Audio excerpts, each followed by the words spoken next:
Jazakallah. Without further delay, it is our honor to invite to speak to the believers on this night where we commemorate the martyrdom of Imam Jafar Sadiq alayhi salam, Sayyid Mohsin Naqvi from Pakistan, who will be speaking about the revolutionary movement of Imam Sadiq alayhi salam. We invite him with a loud salawat ala Muhammad wa ali Muhammad. A'udhu billahi minash shaitanir rajim. Bismillahir rahmanir rahim. La hawla wa la quwwata illa billahil aliyyil azim. نحمده ونستعينه ونستغفره ونشكره ونتوسل إليه ونتوكل عليه ثم نصلي ونسلم على خير خلقه حافظ سره ومبلغ رسالاته سيدنا ونبينا أبي القاسم محمد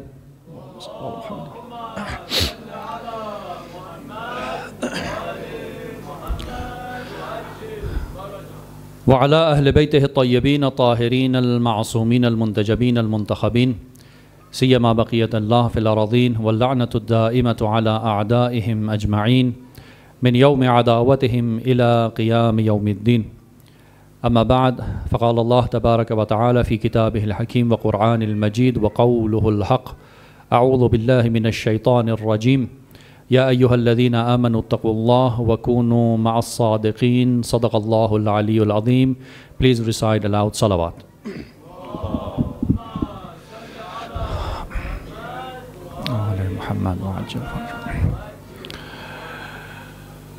Today we all are gathered to commemorate the martyrdom of Imam Sadiq alayhi salatu wassalam, who is known as the 6th Imam and also the leader of Fiqh Ja'fariyah. Generally, when we remember Imam Sadiq alayhi salatu wasalam, or when we attend the majalis or mahafil which are on the name of Imam Jafar Sadiq alayhi salatu wasalam, generally they are talking about the aspect which is related to their ilm or fadilat their ilm about Imam Sadiq alayhi salatu wasalam. Whereas when we look at the speeches of the Supreme Leader and also those who are revolutionary, we see that they talk about another aspect which is the major aspect and which covers the whole life of Imam Sadiq alayhi salatu wasalam, and that is being revolutionary. They talk about the revolution of Imam Sadiq alayhi salatu wasalam, and in that revolution, one of those aspects which we can talk about is the ilm or fadilat ilm or the Islamic seminary. But generally when we see in the hawza, when we see in the gatherings, either it's the wiladat of Imam or it's the shahadat of Imam, generally people or ulama, they come and they talk about the fazilat ilm only, and they forget about the main role of Imam in the system of Allah subhanahu wa ta'ala. When we talk about when we say that Imam was revolutionary, or we're going to talk about the revolution of Imam Sadiq alayhi salatu wasalam, it means that we are talking about a system which was sent by Allah subhanahu wa ta'ala. Which was sent by Allah subhanahu wa ta'ala. For that system, He sent 124,000 prophets and messengers. And after the last prophet or the seal of the prophets, Prophet Muhammad sallallahu alaihi wasallam, it was the time for Imam Ali, the imamate, to start. And that was also in line with the same goal, with the same goals and the, we can say, like principles which were brought by the prophets before him. And this system goes on, it reaches to us, which is the time of the 12th Imam. What we want to basically learn or discuss about the things, obviously the seniors, they know about it. I'm talking to the new generation, the youngsters or those who are not related to the Hawza, is that Imam Sadiq alayhi salatu wasalam was completely a revolutionary person.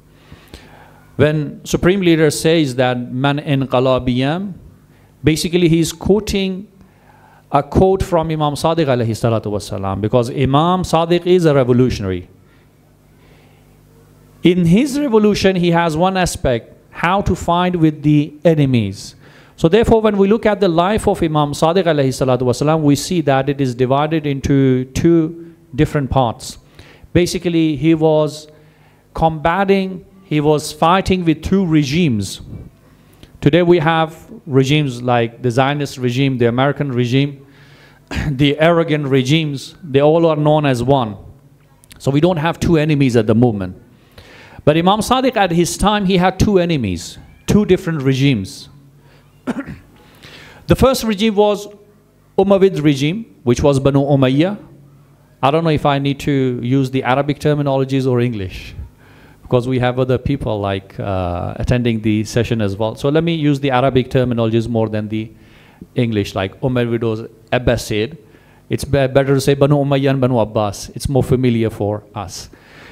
So basically, Imam alayhi salam had two regimes against him. One was Banu Umayyah, the second was Banu Abbas. There's a big difference between these two regimes. When we look at the life of Imam Sadiq alayhi salam, we see that his first time, which was he was combating or fighting with the first regime, which was Banu Umayyah, his revolution was apparent revolution. He showed himself apparently. He opposed Banu Umayyah apparently. It wasn't like the time of Imam Zainul Abidin alayhi salam. It wasn't like the time of Imam Baqir alayhi salam even. Because we see in the history that the first 10 years, which was the Umayyad Caliphate, and after that the Abbasid started, in that time Imam clearly opposed Banu Umayyah. He clearly talked about his own being the Imam of the time. He clearly talked about himself being the descendant of the Prophet sallallahu alaihi wasallam. And there is a history behind it. The reason is that the people of the time, they were ignorant.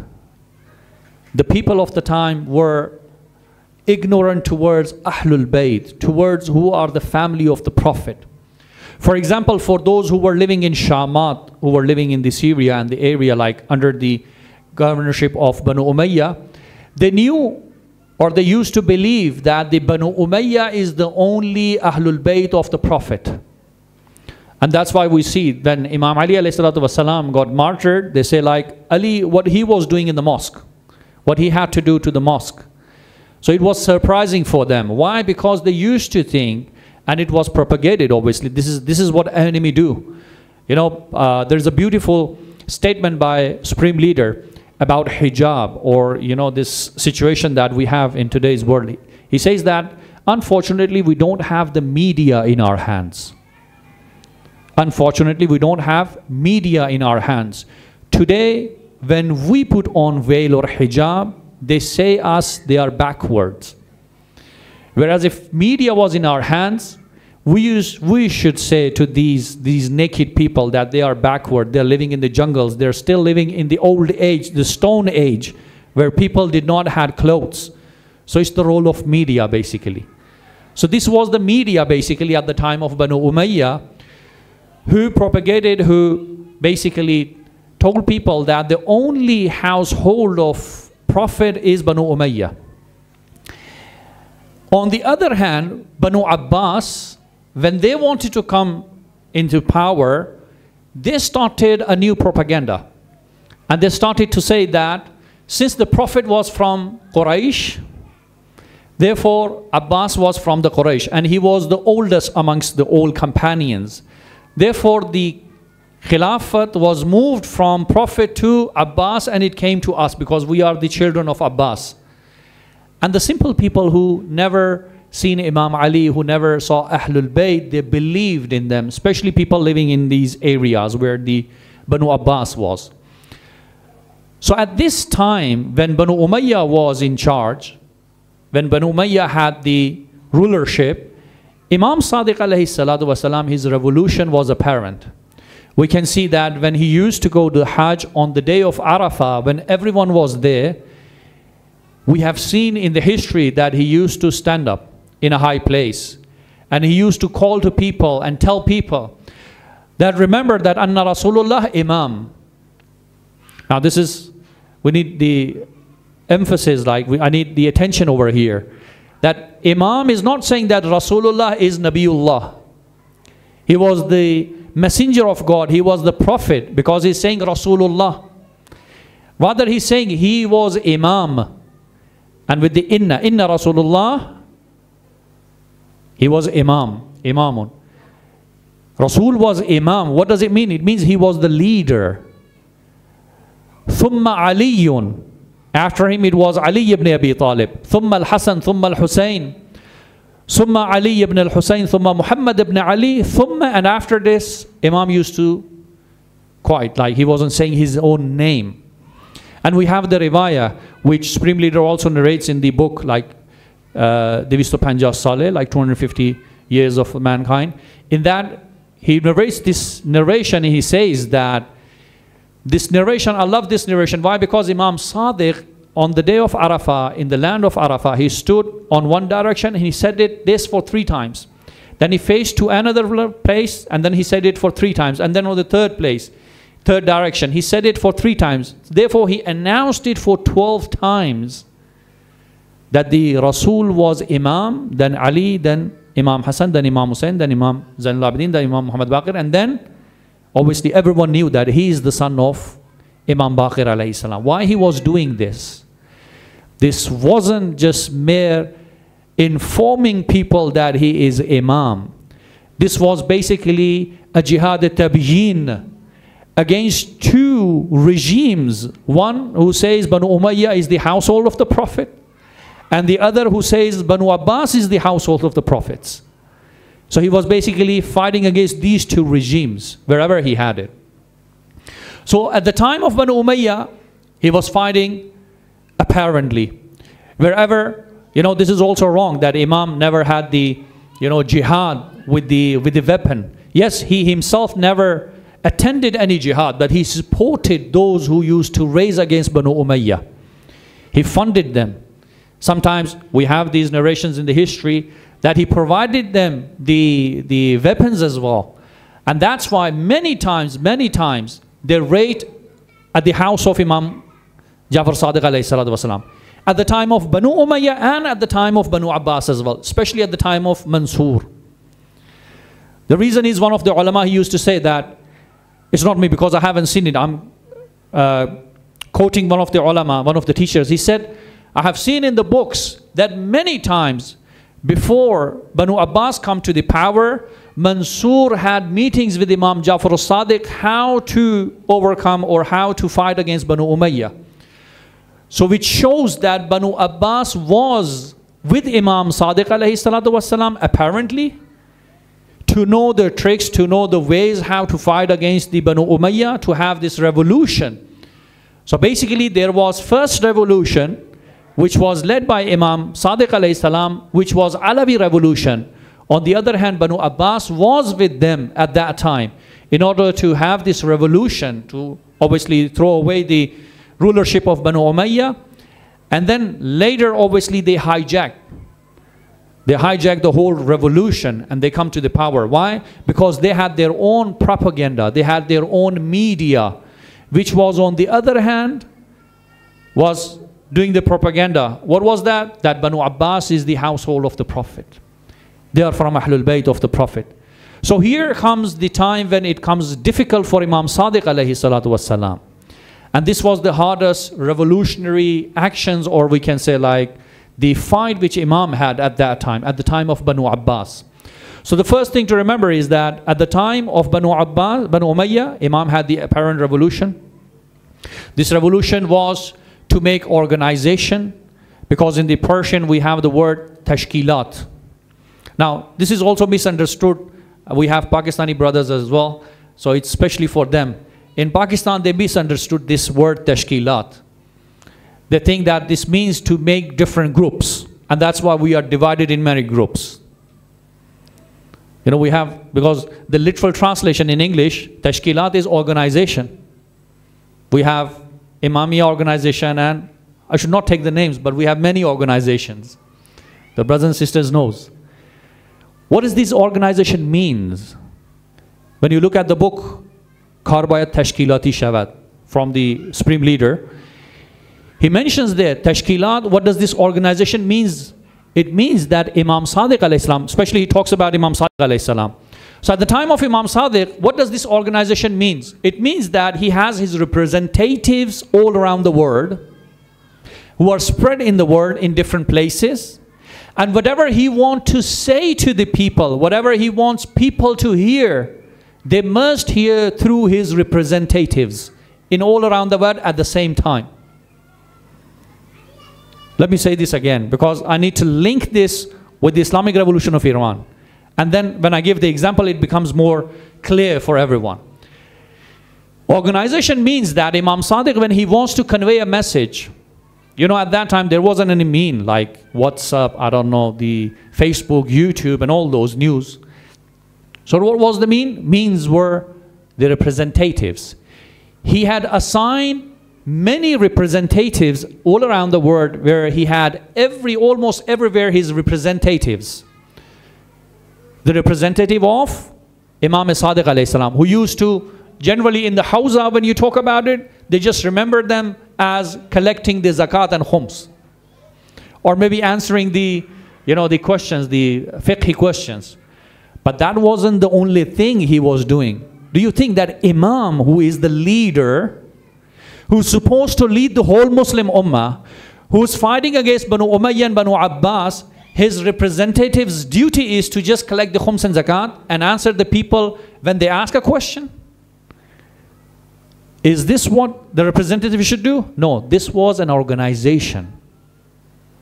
This was a big organization, where when Imam wanted to convey a message, he used to write a letter to everyone. And everyone in every single part of that world where they were talking about this. They were making people aware of that. And this was the thing which Imam Khomeini learned from Imam Sadiq alayhi salatu wassalam. You know what Imam Khomeini did before the revolution, before he comes? He used to convey a message in the Hawza. Before he officially starts his revolution against the Shah, he used to convey the message to his students. And he used to say to his students that you need to go to the different parts of the country. Wherever you belong, if you're going in the Muharram, take this message on Muharram.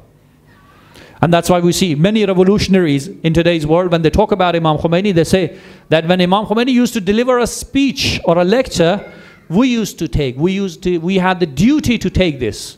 With all those hardships, with the cassettes, I don't know, the paper and all those, sometimes they have to memorize things because Savak or the Shah regime, they were after them. And they knew that Imam Khomeini has given a speech, and therefore these Tullab or the Hawza students, they will spread it. And that's why on the way, when they were traveling on the bus or car or taxi, the Savak, they used to stop them, they used to check them. They used to investigate the places where they were. Why Muharram processions were, you know, banned by Shah at that time? Because that was that was the same organization which was made by Imam Sadiq, and it was used by Imam Khomeini in his time. This is what tashkilat or organization means. So Imam Sadiq alayhi salam first, because at the time of Banu Umayyah, he had open hand. Banu Umayyah was becoming weak, because on the other hand, the revolutionaries, they were coming into power. And that's why in these first 10 years, he had the time to first develop a Hawza, where he had 4,000 students. Now the interesting thing is, the most number you find of the, you know, different school of thoughts, firqa, in the time of Imam Sadiq, it is not after him. And he welcomed everyone. He never stopped anyone coming to his, you know, place. Even we have about our ulama. If you read the life of Shahid Sani or Sahib al-Loma, we have Shahid Awal, Shahid Sani, we have Sheikh Mufid. When you read their life, they used to teach fiqh in 5 different schools, for 5 different schools. They were teaching all the 4 Ahl Sunnah and Shia, Imamiyah as well. Do we have, sorry to say, any scholar like this in today's world at this time, in the Hawza, who teach all these fiqh to the people, who can have all types of students, telling them according to what they believe in? This was what Imam Sadiq has done. And that's why we see Abu Hanifa was his student, Imam Malik was. And then we have like Shafi'i, Maliki and Hanbali later, like 2 were indirect, 2 were direct students of Imam Jafar Sadiq alayhi salatu wasalam. Why it was? Because Imam, this was another case, like some people take it as taqiyya. This is another issue which Supreme Leader has also addressed, that this wasn't taqiyya. That if someone is coming to you, he's asked you a question, and he does not belong to your own faith, you're not responsible to answer him of what you believe. Answer him according to his own faith. This is taught by Imam Sadiq alayhi salatu wasalam. But unfortunately, because we are in a place where we have, you know, this fight against 2 different schools, so we always try to prove ourselves. Whereas in fiqh things, obviously, we have different qawaid as well in the fiqh, which talks about this. Anyways, so Imam Sadiq alayhi salam, at the time of Banu Umayyah, he had open hand. The first thing he did, the first revolutionary act, was to have the Hawza, starting teaching 4,000 students. Can you imagine that before Imam Sadiq alayhi salam, we did not have this revolution in the sciences or education, or the ilmul deen, which was made by Imam Sadiq alayhi salatu wasalam. And unfortunately, in today's world, we just look at this aspect of Imam, and we leave the rest of the things which Imam did. The second thing in his revolution, what he did is to make organization, to make representative, appoint them into different places. And number 3 was tabyin, which Supreme Leader also in this speech we have seen, that he was mentioning jihad tabyin. To clarify people are in confusion. And we still have people in this time who are in confusion, who don't know what to do. Even in the Hawza we have these people. Like when the Islamic Revolution happened, the people were going to the, you know, the imposed war. There were some scholars who used to say, like, going to the front line is haram, you should not go. And they used to say to Imam Khomeini that you're making people's, like, the blood of these people are on your neck. It's upon you. You're responsible for this bloodshed. If our youth goes and they got killed. Why? Because they never understood how A'imma lived their life. The whole life of A'imma was revolutionary.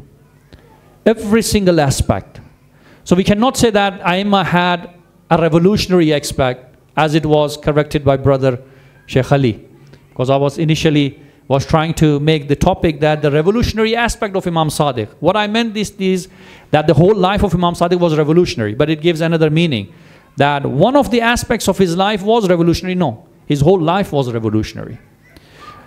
Why the whole life was revolutionary? I'm using this word for many times, revolutionary, revolutionary. What does revolutionary being means? This is important, right? When we say that I'm revolutionary, what does it mean? Number 1, he believes in God. He knows God, Khoda Shenasi. He must have this thing in him. A revolutionary person with all his, you know, existence, he believes in God, number 1.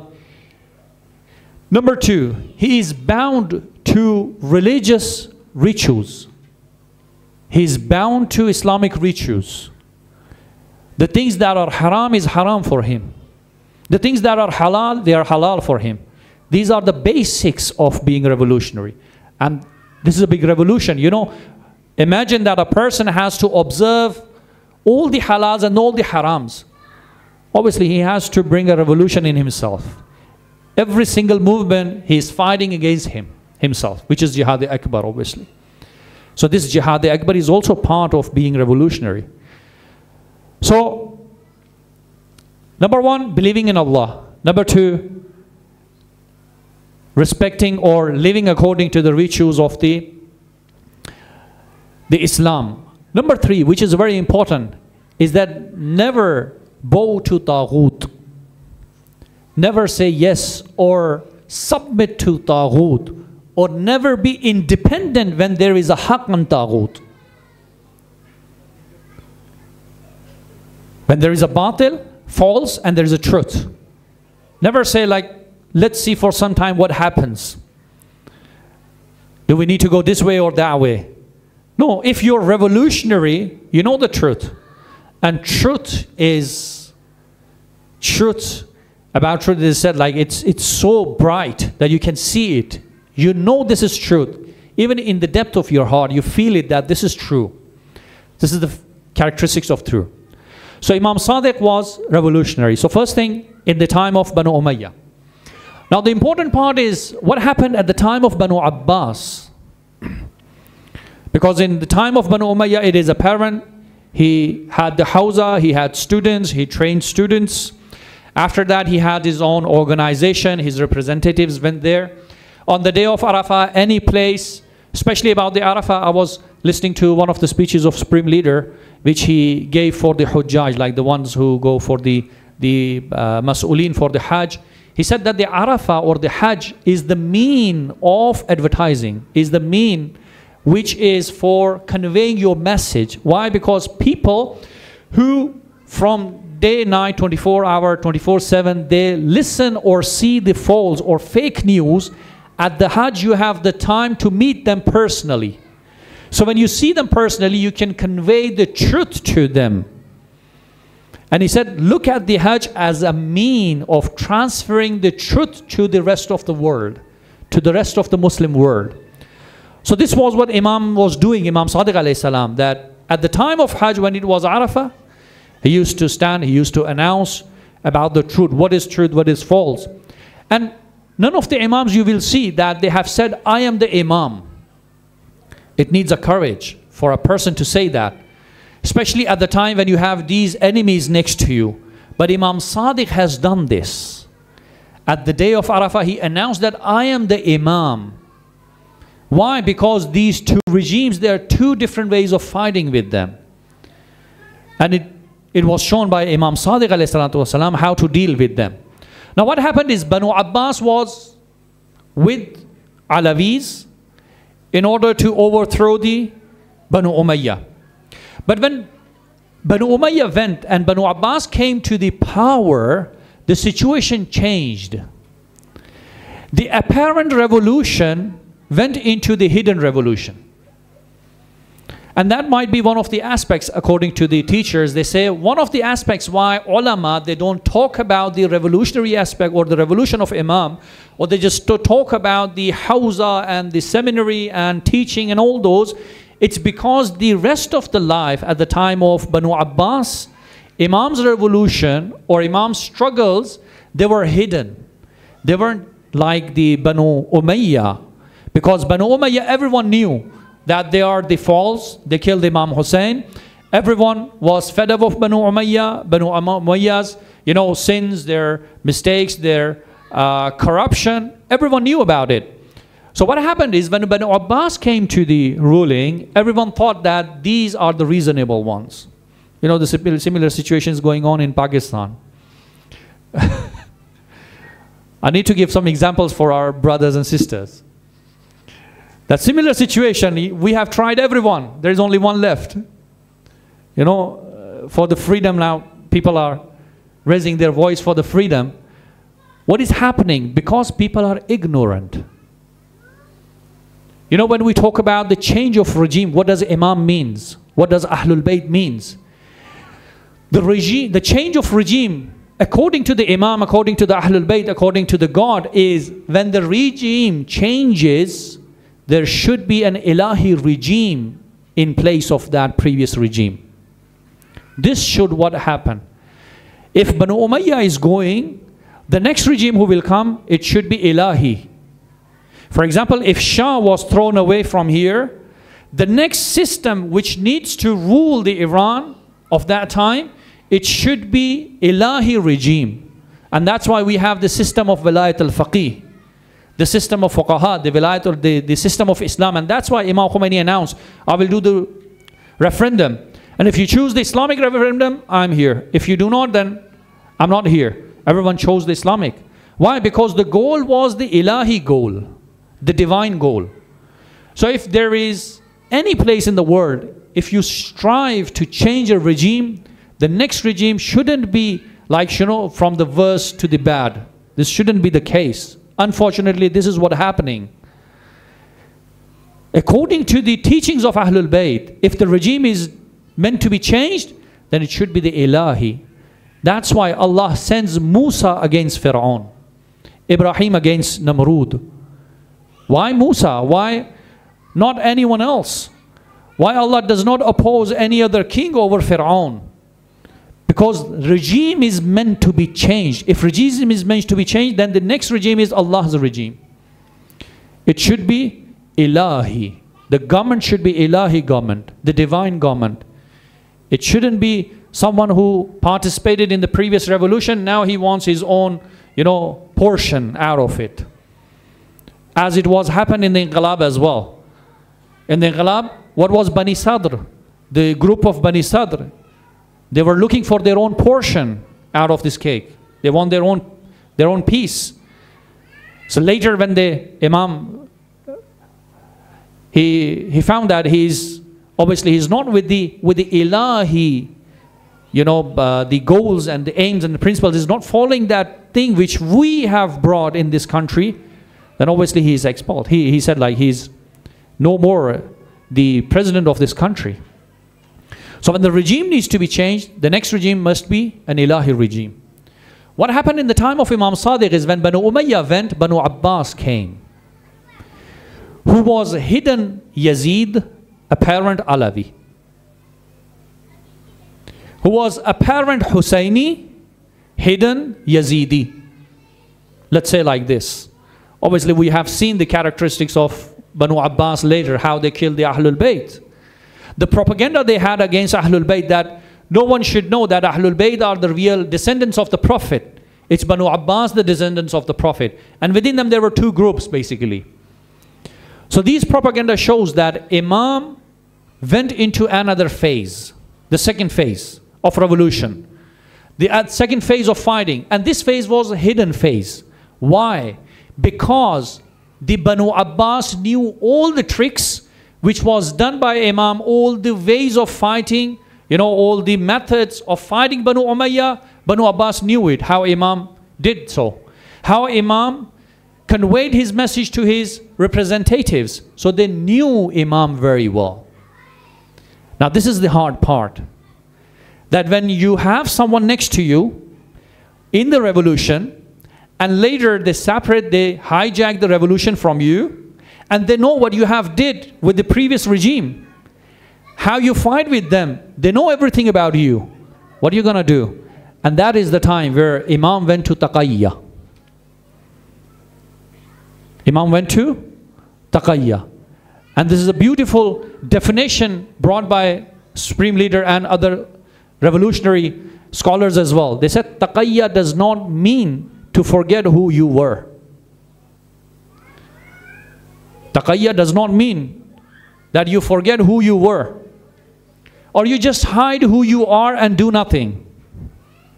Taqiyya means to fight with the enemy in a way that he does not acknowledge how you are fighting. He never knows how you're fighting. On the other hand, when they define Taqiyya, they say Taqiyya is a shield. Have you seen the sword and the shield in the battlefield? What does this shield do? It hides you. If you have a sword in your hand, you make a movement, they cannot see it because it's behind that. On the other hand, when they attack, when they hit you, it saves you from the enemy. So the first thing is it saves you from the enemy. The second thing is the movement that you're going to have, you're looking for a weak point to hit the enemy. So you're changing your hands, this position of your hand. They cannot see it. And when you hit it, when they feel the pain, they understand from where you hit them. This is what Taqiyya means. That you save yourself from the attack of the enemy, number one. Number two, the movement that you're going to do, the way you're going to attack an enemy, he should not understand. He shouldn't know about your move. And he only and only understands what you have done when he feels the pain. And here is the time when we look at the Islamic Revolution, the way the Supreme Leader is tackling the enemies, the way Sayyid Qasim Soleimani and others we have seen, the enemies they are attacking. When you go to the Taqiyya, you hit them, you struck them in a way that when they feel the pain, they understand that this was by that person. This is what taqiyya means. And this was the time that in this phase of life of Imam Sadiq alayhi salam, this revolution was a revolution, but it was in a hidden form. Because when you know there is someone who knows you, and that's why we have seen in the history that many times especially Mansur at the end, he used to send his soldiers, the Hakim of the Medina, to the house of Imam to find the weapons, to find the money and all those. But they never found it. Why? Because Imam never gave them any excuse. This is another way of fighting. That when we need to fight with the enemies, and we have the enemies who are against us, if you cannot fight apparently, then go to the taqiyya. But taqiyya does not mean to forget yourself. These are some definitions which are wrongly been, or terminologies which are wrongly being understood by our societies. This is not what does it mean. Therefore, when we see the life of Imam Sadiq alayhi salam, we see the whole life being a revolutionary life. Every single aspect of his life, every single movement in his life, every single decision of his life was according to that revolutionary, we can say, the characteristic that he had in himself. And it was always about the change. Why? Because he was striving for the Alawi government. First it was against Banu Umayyah. In the second phase it was against Banu Abbas. It was against Banu Abbas. And he never gave the legal authority to Banu Abbas. As we see in the life of Imam Raza alayhi salam. Imam Raza alayhi salam also, he never gave the authority to this illegal, we can say, government. This illegal regime, this arrogant regime. So Imam Sadiq alayhi salam, what he teaches us is that when you need to find, remember, in your life you will have regimes against you.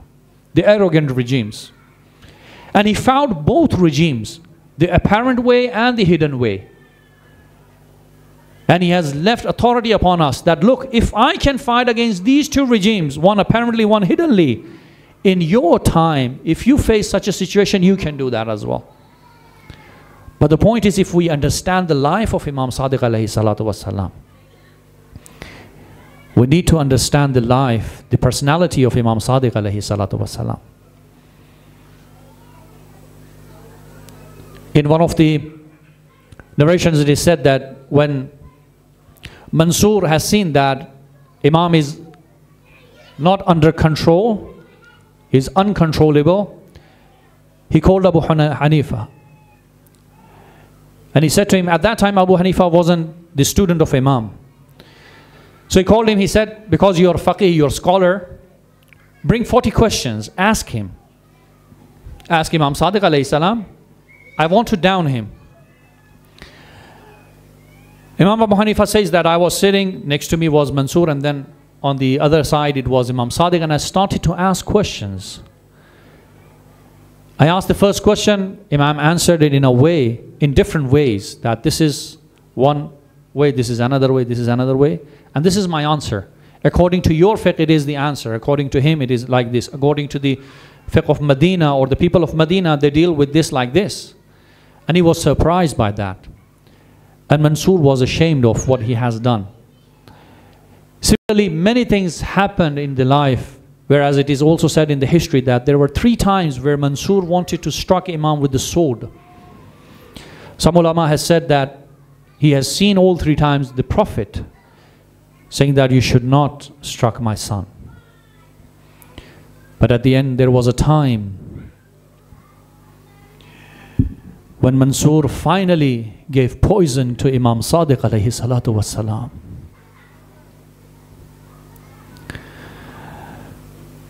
Every Imam is martyred either with the sword or with the poison. But you know, when Imam Sadiq alayhi salatu wasalam was poisoned by Mansur Dawanaqi, my heart says when he started to feel pain after having that poison, he must have remembered Medina. He himself was in Medina. You know, he might remembered Medina when there were some people who came with the fire at the door of the Prophet, who wanted to burn the door of Fatima to Zahra Salamullah alayha. He must have remembered the one who was first poisoned by the enemy, and that was Imam Hassan Mujtaba alayhi salam. You know, in that pain, he must have remembered his father, Imam Hussein alayhi salam, sitting next to his brother, Imam Hassan. You know, when Imam Hassan alayhi salam was poisoned, Imam Hussein was there, Abul Fazl al-Abbas was there, his sisters were there, his son was there. Everyone was crying at that time. I never read in any book of history that Imam Hassan has said to his sisters to not to cry. I didn't read this. I didn't read this. That Imam Hassan saying to Abul Fazl Abbas that, oh brother, don't cry. I didn't see this to say to any one of the households except Hussein. You know, it is narrated that when Imam Hassan alayhi salam seen Imam Hussein crying, he said, brother Hussein, don't cry. La yawm ka yawmika ya Aba Abdullah.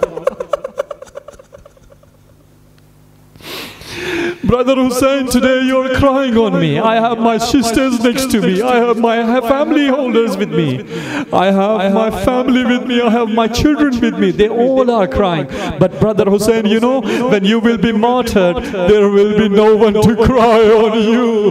And the narration says, Imam Hassan alayhi salam started to cry on Imam Hussein alayhi salam. Everyone was crying for Imam Hussein. My heart says, when Imam Jafar al-Sadiq was poisoned, he also remembered his father Imam Hussein. He also started to cry for Imam Hussein, for whom the one who was slaughtered on the land of Karbala, who was slaughtered. It is narrated that when Sayyidah Zainab Salamullah alayha on the 11th of Muharram, when she came to the body of Imam Hussein, she started to cry. She raised Imam Hussein and she kissed the cutted neck of Imam Hussein, and she said, oh brother Hussein, today I'm kissing you at a place where our forefather Rasulullah never kissed you. Hazrat Fatima never kissed you at this place. Imam Ali never kissed you at this place. But I'm kissing on your cutting veins from where your blood was.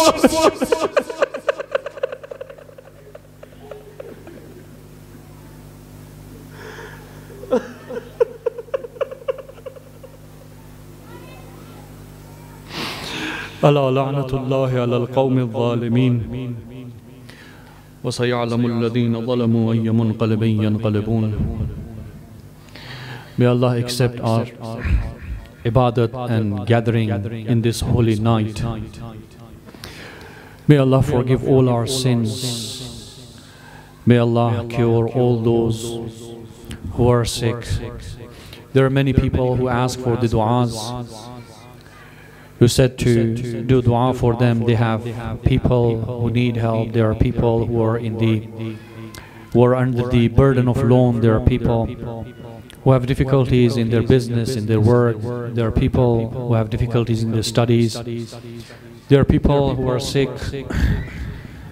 We pray to Allah subhanahu wa ta'ala that for the sake of Imam Sadiq alayhi salatu wassalam, answer the prayers of all of these people, inshallah. From the Hadireen as well, the present, obviously they have their own hajat, May Allah accept their hajat, inshallah.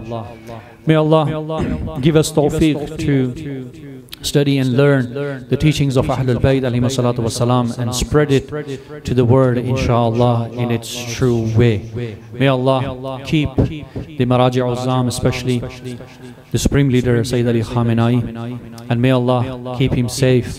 May Allah give the victory to all the Muslimin around the world who are fighting for the truth, who are fighting for the Islam. May Allah give us the chance to see the day when Imam of the time, Imam Asr alayhi salatu wasalam, will reappear. May Allah keep us amongst His best companions for the qabuliyat or acceptance of the du'as, for the forgiveness of all marhumin and marhumat, and for the forgiveness of ourselves, and for the hastening in the reappearance of Imam of the time, Imam Mahdi alayhi salatu wasalam. Please recite aloud salawat.